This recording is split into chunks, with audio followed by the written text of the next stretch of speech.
Well, it sent shockwaves through the sports world yesterday. It still hasn't really sunk in, at least for me anyways. I just never thought it would get to this point. But here we are. As we reported yesterday, the Pac-12 and the Big Ten have postponed their fall sports season, and that includes football. Now, as of today, Wednesday, the three other conferences a part of the Power Five, the SEC, ACC, and Big 12, they plan to go about their athletic season as scheduled. So that raises a lot of questions as to how a full season is going to look. How are they going to determine a legitimate champion?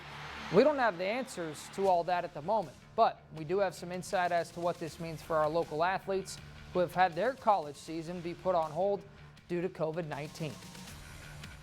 Life goes on with or without you, so you can either make the most of it or kind of just settle in and pray over all the sad moments that we're going through right now. But I'm just going to keep on having a positive mindset and just to have fun and still train. And I mean, it's better to be ready than not to be ready. It's annoying because of all the, I sacrificed the rest of high school to go into January, and I really felt myself getting better, and I knew that I could work my way up to a role sometime soon. But God's got a plan for everything, so I'm just ready to go back home. It's just more time to work and more time to get ready for when my time comes.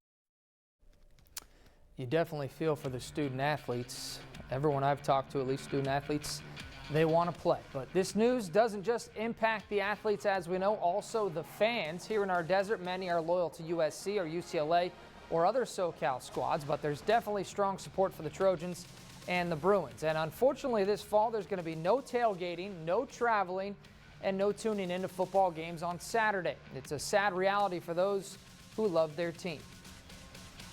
I've been going to the games with my family for like the past 5 years, but at the same time, like I think it's kind of a good thing, like to keep everyone safe. Like put it off for a little while, but as a fan, like as a lover of like sports, it's kind of tragic. Just the truth, isn't it? Now, normally you can't have USC without UCLA and vice versa, guys. We know how intense the crosstown rivalry is in Los Angeles. Have yet to get a hold of any local Bruin fans, so maybe later tonight we can even the score and hear from a UCLA supporter or two. Well, I went to USC, so I'm okay with that. Not hearing from UCLA. We got a lot of USC fans in our desert. I do know that. When Jeremy Chen was here, he would always go to the fan club deals. A lot of Trojans here in the Valley. Yeah, absolutely. Come out, UCLA fans. We want to hear from you tonight.